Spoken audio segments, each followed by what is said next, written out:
히브리서를 쓴 히브리서 기자가 누구인지는 성경에 기록되어 있지는 않지만 이 당시 성경에 등장하는 이 히브리서에 등장하는 사람들, 인물들을 보거나 이런 걸 보면 이 성경에 쓰여진 것이 네로 황제가 기독교를 박해할 때 그때 이 히브리서가 쓰여졌던 것 같아요. 그러다 보니까 그들은 유대인들로부터 핍박도 오지만 로마로부터 받는 그 핍박이 굉장히 고통스러웠을 겁니다. 그런 속에서 우리는 끝까지 믿음으로 인내해야 되고 힘들고 어려운 시대 속에서도 우리는 반드시 하나님 말씀대로 살아야 된다. 이런 마지막 권면이 히브리서 13장 또 우리가 읽었던 1절부터 8절까지가 그 마지막 권면의 그 서두에 있는 그런 내용입니다. 이 본문을 보면 우리는 주님 앞에 설 때까지 세 가지를 잘하라고 지금 얘기하고 있습니다. 여러 가지가 있지만 그걸 크게 나누면 세 가지. 하나는 믿음의 사람들이 이 땅에서 수많은 사람들을 만나는데 그 사람과의 관계를 어떻게 하나님이 원하시는 복된 관계로 만들어갈 것인가. 우리는 이 땅에서 재물이 필요한데 이 재물 때문에 죄 짓는 게 아니라 이 재물의 관계를 어떻게 맺고 살아야 되는가. 우리는 신앙의 선진들의 본도 받아야 되지만 우리도 다른 사람에게 본을 보여줘야 되는데 우리가 그러려면 어떻게 살아야 되는가. 이 세 가지 관계를 잘 맺어서 아마 저는 이 히브리서 기자의 이 그 마지막 장을 보면서 어떤 생각이 들었냐면 히브리서 기자가 이런 마음이 들었겠다. 우리가 가지고 있는 찬송가 중에서 지금 이 히브리서 기자의 마음을 표현한다면 우리 다시 만날 때까지. 왜냐하면 그때는 이제 오늘 만났다고 해서 또 만난다는 보장이 없어요. 왜냐하면 사람들이 잡혀가서 순교도 하고 또 피해도 다니고 이러다 보니까 우리 다시 만날 때까지 하나님이 함께 하셔서 우리를 지키셔서 나중에 주님 앞에 섰을 때 우리의 열매를 가지고 평가하실 때 이 세 가지 관계를 잘해서 하나님 앞에 인정받는 그런 신앙 됐으면 좋겠다. 아마 그런 마음이었을 겁니다. 그래서 오늘 이 세 가지 관계를 잘해야 되는데 첫째가 인간관계를 하나님이 원하시는 복된 관계로 잘 만들어 가야 된다는 거죠. 우리는 이 땅에서 많은 사람들과 관계를 맺고 삽니다. 그런데 우리는 관계를 맺는 사람들은 크게 보면 두 가지라고 얘기할 수 있어요. 하나는 믿음의 사람들과 관계를 맺는 것. 그 다음에 또 하나는 불신자들과 관계를 맺는 거예요. 그러니까 믿음의 관계를 맺는 사람들의 우리는 생각을 꼭 이렇게 해야 되죠. 예수 그리스도의 피로 구원받은 같은 하나님의 백성, 같은 피로 맺은 하나님의 공동체, 그래서 우리가 사랑해야 될 대상, 이런 생각을 가지고 있어야 되고 또 하나는 모든 세상 사람들은 우리가 사랑을 해줘야 할 사람들, 아직 구원이 뭔지를 모르고 아직 하나님을 알지는 못하지만 언젠가는 구원받아야 할 사람이기 때문에 내가 이 사람들에게 배려를 해주고 친절을 베풀고 주의 사랑을 베풀어서 이 사람들에게 복음이 들어갈 수 있는 문이 열어질 수 있도록 하는, 그래서 사랑을 베푸는 모습이 필요하다는 거죠.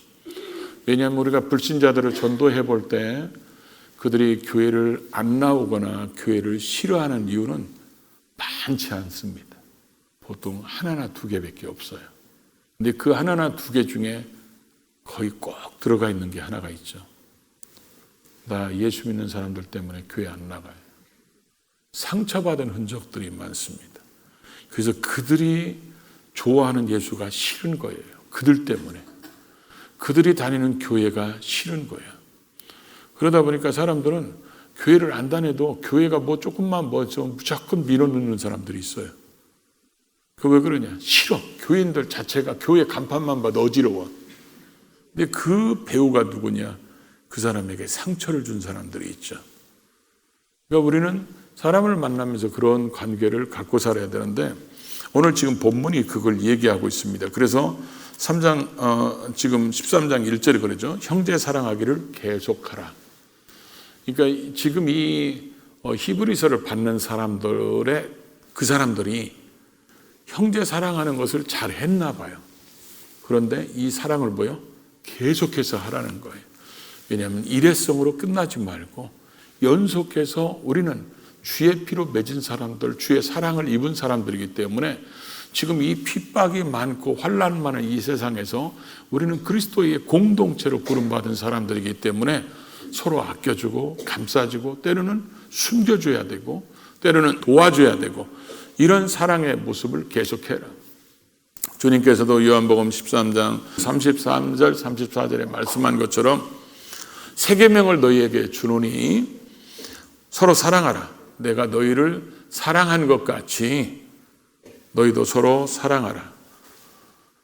너희가 서로 사랑하면 이로써 모든 사람이 너희가 내 제자인 줄 알리라. 그렇게 말씀하셨습니다.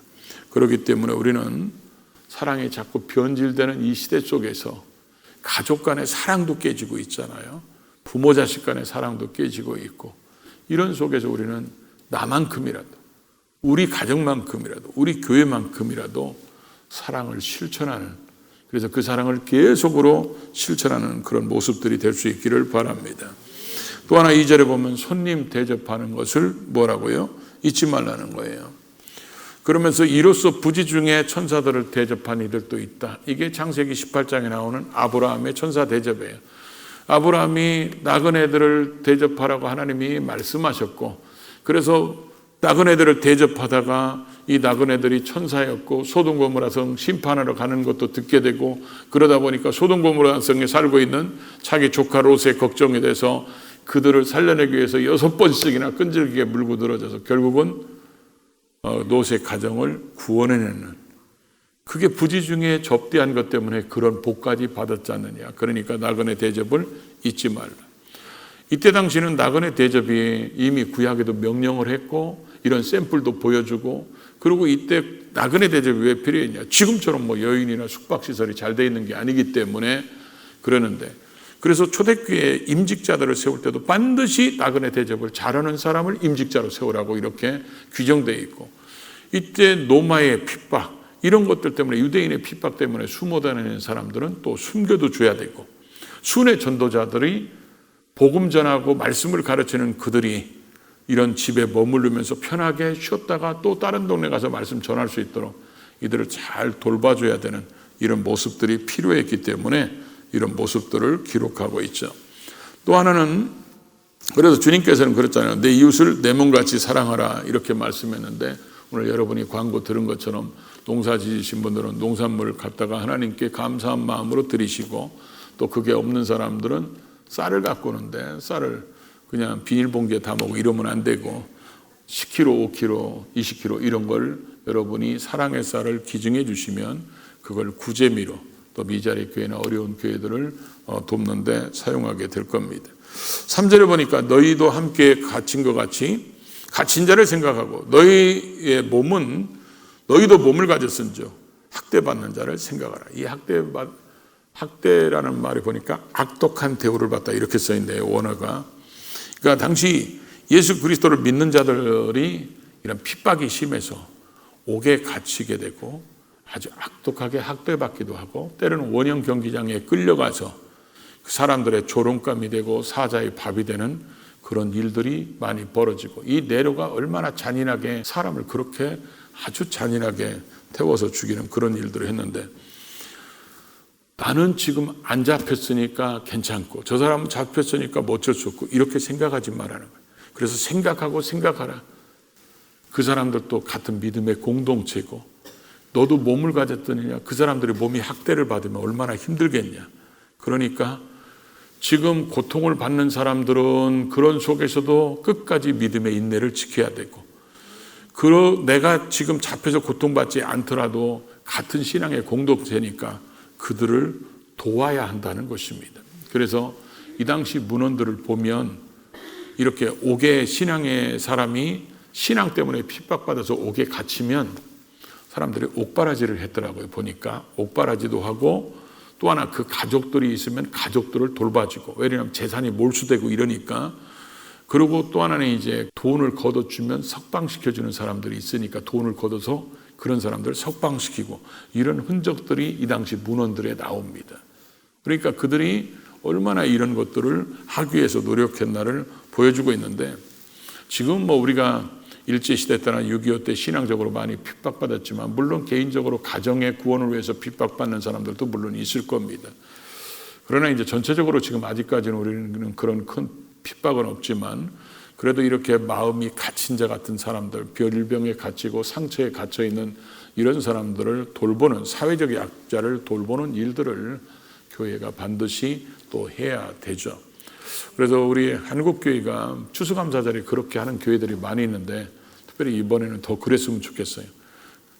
추수감사절에 나오는 헌금을 우리가 성탄절을 앞두고 그걸 구제하는데 많이 사용해서 성탄절에 사람들로 하여금 예수를 믿을 수 있는 기회를 만들어주는 그런 일에 교회가 다 앞장서서 했으면 좋을 것 같아요. 4절에 보니까 모든 사람은 결혼을 귀히 여기며 침소를 더럽히지 않게 하라. 음행하는 자들과 간음하는 자들은 하나님이 심판하시리라.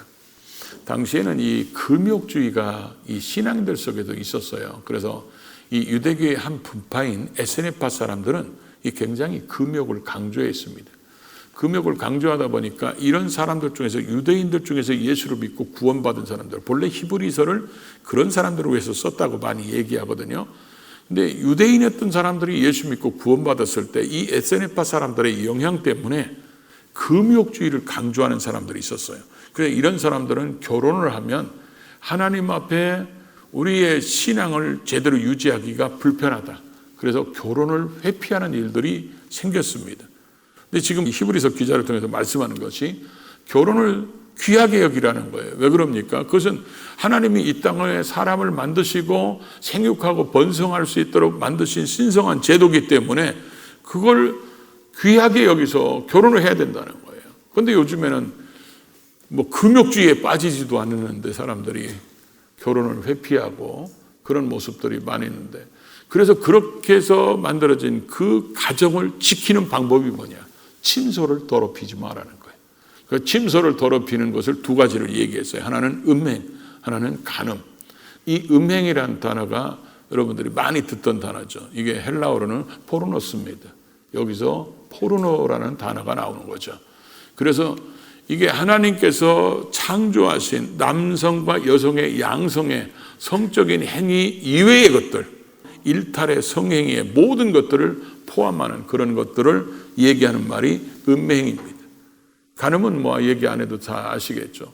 그래서 우리가 사람관계 속에서 많은 사람관계를 하고 있는데 혼인을 귀하게 해서 가정을 잘 지키고 또 그 사람 속에서 어려운 사람들을 돌봐주고 이런 사람관계 속에서 하나님이 원하시는 믿음의 관점에서 이런 관계를 잘 유지해서 교회의 공동체, 사람과의 만남의 공동체를 유익하게, 그래서 우리의 삶이 사탄이 쓰는, 그래서 죄의 유혹이 흘러들어가는 그런 불의의 병기로 쓰임받지 않고 우리가 성령의 역사를 일으키는, 그리고 하나님의 은혜가 우리를 통해서 흘러가도록 그렇게 의의 병기로 아름답게 쓰임받는 그런 사람 관계를 만들면서 살아야 된다는 거죠. 두 번째로는 재물 관계를 잘해야 된다는 거죠. 그래서 오늘 5절은 재물을, 돈을 사랑하지 말라 이렇게 표현합니다. 돈을 사랑하지 말고 있는 바를 족한 줄로 알라. 디모데전서 6장 10절에도 그랬죠. 돈을 사랑하는 것이 뭐예요? 일만하게 뿌리가 되나니. 돈을 사랑한 것 때문에 1만 가지 죄악이 생기고 이것 때문에 사람들이 믿음에서 떠나서, 돈이 우리를 믿음에서 떠나게 한다는 겁니다. 믿음에서 떠나서 많은 근심으로 자기를 찔렀도다 이렇게 말씀하고 있다는 거죠. 그래서 초대교회 때는 직분이 두 가지밖에 없었어요. 하나는 목회자로 세우는 거, 그래서 이 사람들을 감독, 장로 이렇게 표현하고, 하나는 집사밖에 없었어요. 지금 이제 여러 세분화됐죠 이제. 근데 그때 그 두 가지 직분을 세울 때 디모데전서 3장에도 이 둘 다가 다 들어있어요. 직분 속에. 감독이 되려는 자는 돈을 사랑하는 사람을 세우지 말고, 집사를 세우는 사람은 더러운 일을 추구하는 사람을 세우지 말라.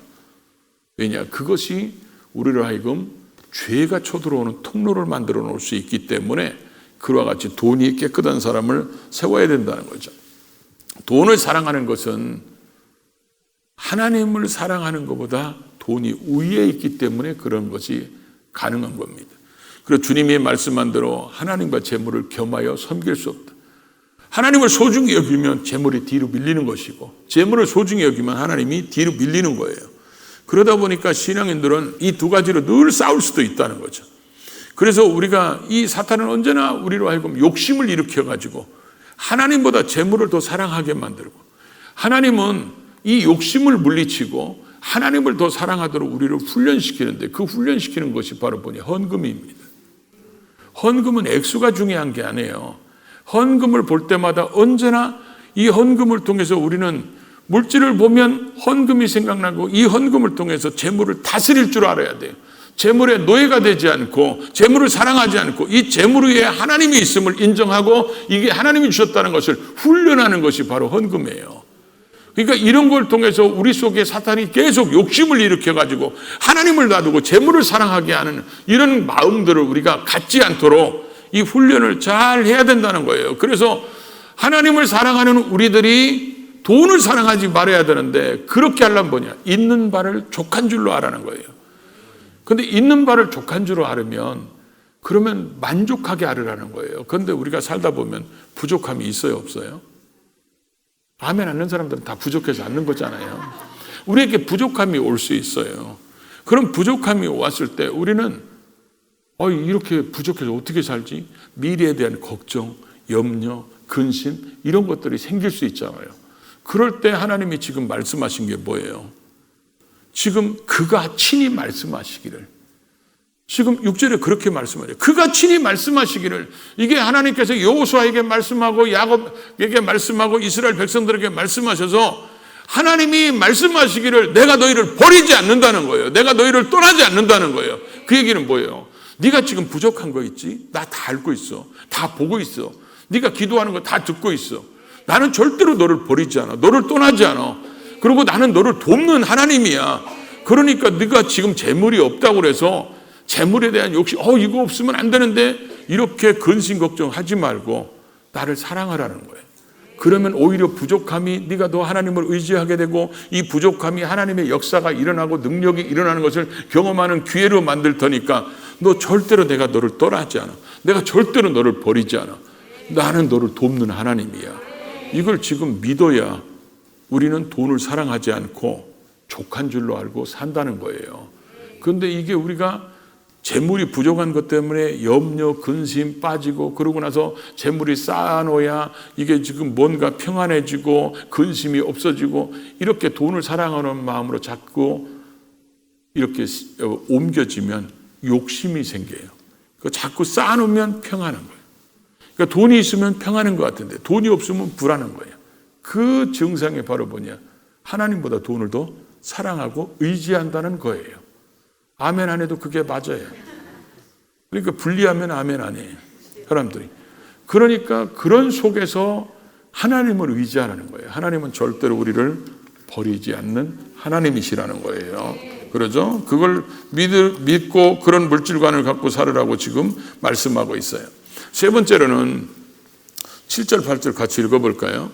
하나님의 말씀을 너희에게 일러주고 너희를 인도하던 자들을 생각하며 그들의 행실과 결말을 주의하여 보고 그들의 믿음을 본받으라. 예수 그리스도는 어제나 오늘이나 영원토록 동일하시니. 우리는 성경을 읽을 때마다 성경에 나와 있는 하나님의 사람들이, 그들이 부름받았고 때로는 쓰러지고 넘어지고 연약함도 있지만 결과적으로는 하나님을 의지할 때, 믿음으로 살 때 그들이 어떤 삶을 살았는가를 결과를 다 알아요.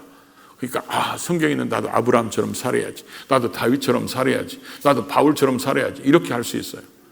그런데 이 히브리서를 지금 이 말씀을 보면 우리가 좀 무거운 마음으로 받아들여야 될 것 같아요. 왜냐하면 지금 잘 보십시오. 하나님의 말씀을 너희에게 일러주고, 이거 아브라함이 일러준 게 아니잖아요. 이 히브리 서신을 받는 사람들은 이 서신을 받을 때 어떤 마음이 들었을까요? 하나님의 말씀을 너희에게 지금 일러주고 가르쳐주고, 누군지 알아. 그렇죠? 여러분들에게는 지금 목사야. 지금 여러분에게 하나님 말씀을 일러주고 가르치고 여러분에게 신앙을 지금 인도하고 있어. 이런 사람들의 행실의 결말을 잘 보라는 거예요. 행실의 결말을 잘 봐라. 그게 무슨 얘기냐면, 당시 이렇게 노마가 이렇게 핍박을 그럴 때, 야, 우리는 끝까지 믿음으로 살아야 된다. 우리는 주님의 복음을 배신하면 안 된다. 이렇게 가르친 사람이 잡혀가니까 예수를 부인한다고 그러고요. 그럼 그 사람은 행실의 결말이 뭐예요? 자기가 가르친 대로 안 살잖아요. 자기가 신앙을 지도한 대로 안 살잖아. 그러니까 이렇게 살으려면 우리가 가르친 대로 죽음이 오더라도 그렇게 살아야 되고, 우리가 신앙을 지도한 대로 죽음이 오고 감옥에 가더라도 그렇게 살아야 되고, 환난이 오더라도 그렇게 살아야 된다는 거예요. 목사가 여러분들한테 그렇게 가르쳤으면 나도 주님 앞에서는 그날까지 그렇게 살아야 될 거 아니에요. 그렇죠? 그러니까 여러분들이 우리 목사님 행실을, 저 사람의 행실의 결말을 보니까 자기가 가르친 대로 살고 자기가 인도한 대로 사는구나. 저 사람을 내가 본받아야지. 이 본받으라는 말이 쉬운 표현이 뭐냐면 롤 모델로 삼으라는 거예요. 우리의 영원한 롤 모델은 예수님이잖아요. 마음도 예수님 같은 마음을 품어야 되고, 그러나 눈에 보이는 신앙의 지도자들의 모습을 보고 저 사람들이 내 신앙의 롤 모델이 돼서 나도 저렇게 신앙해야지. 근데 우리가 집에서 우리의 모습을 보고 자녀들이 나 우리 어머니처럼 신앙생활해야지, 우리 아버지처럼 신앙생활해야지, 이런 롤 모델이 우리가 될 수 있을까요? 그럼 자녀들 입에서 네가 가장 존경하는 신앙인이 누구냐 이렇게 물어보면 어머니 아버지 이름이 나와야 되거든요. 근데 많은 우리의 자녀들이 이렇게 얘기합니다. 나는 어머니 아버지처럼 신앙생활 안 해. 나는 저렇게 다니려면 교회 안 다녀. 저렇게 신앙생활을 하면 저게 뭐야? 교회에 있을 때는 천사 같은데 집에 오면 마귀 같고. 이런 신앙이면 그게 아이들에게 돼. 우리가 아이들한테 말씀을 가르치잖아요. 너희들 신앙으로 이렇게 살아야 된다. 그렇게 해놓고 아이들이 우리를 볼 때 행실의 결말을 보니까 가르친 대로 안 살아. 그러면 이 아이들이 나중에 신앙의 모습을 뭘 본받을까요? 우리가 가르친 반대로 살 겁니다. 왜 그러냐? 우리가 가르쳐놓고 우리가 반대로 살으니까. 그러니까 이 말씀이 지금 이 히브리서를 받는 사람들 입장에서는 우리의 지금 신앙을 가르친 그들이 순교를 당하면서도 믿음을 지키고, 그러니까 우리도 저렇게 살아야 되는구나. 왜냐하면 그들의 행실의 결말을 우리가 봤으니까. 이 히브리서 기자는 이 히브리서가 13장까지 있잖아요. 13장의 여기를 딱 마치면서 우리가 지금 이제 언제 잡혀서 죽을지도 모르고 언제 옥에 갈지도 모르고, 지금 그 네로가 그렇기 때문에 이제 사람들이 카타콤 속으로 땅굴로 들어가는 이런 시대 속일 거예요, 아마. 그래서 피해 다니고 이런 상황 속에서 아마 이 사람은 그런 생각이 들었을 거예요. 히브리서 기자는 그래, 성령의 감동으로 성경을 기록하면서 우리가 주님 앞에 서는 그날까지 사랑 관계에서 믿음의 관계를 잘 만들어가서 신앙을 지켜야 되고, 재물 때문에 변질되거나 그러지 않고 신앙 잘 지키고 주로 해서 멋지게 쓰임받아야 되고, 우리의 신앙의 선진들의 모습을 본받지만 우리도 다음 사람들에게 우리가 신앙의 모델이 되는 삶을 살아야 된다. 그때까지 하나님이 우리 다시 만날 때까지, 주님 앞에서 만날 때까지 주님이 우리를 지키시기를 원한다. 그래서 그래도 내가 이 지금 상황을 가장 가까운 찬송가로 쓰면 뭘 선택할까? 그래서 오늘 제목을 그렇게 정한 거예요. 우리 다시 만날 때까지 하나님이 함께 하셔서. 왜 그러냐면 그렇게 살을 때 하나님은, 예수 그리스도는 어제나 오늘이나 영원토록 동일하다. 이 의미가 여기 말씀대로 해석하면 어떤 의미냐면요, 2000년 전에 베드로가 물속에 빠져갈 때 주님이 베드로를 손을 붙잡아 건져줬잖아요. 어제 베드로한테 그렇게 했어. 오늘은 너한테 그렇게 해주시는 하나님이라는 거예요. 네가 믿음으로 살고 어떤 어려움이 왔을 때 네가 그렇게 살면, 2000년 전에 치료하셨지 주님이 지금은 너를 치료하시고 영원히 그렇게 하시는 분이기 때문에 그 주님이 우리와 함께 하시니까 우리는 나중에 주님 앞에 만날 때 이 세 가지를 잘해서 우리의 열매가 하나님 앞에 칭찬받는 사람 됐으면 좋겠다. 이게 히브리서 기자의 마음이고 이게 하나님의 마음이었다는 거죠. 그렇게 살아가서 아름다운 신앙의 열매로 칭찬받는 저와 여러분의 삶이 될 수 있기를 주의 이름으로 축복합니다.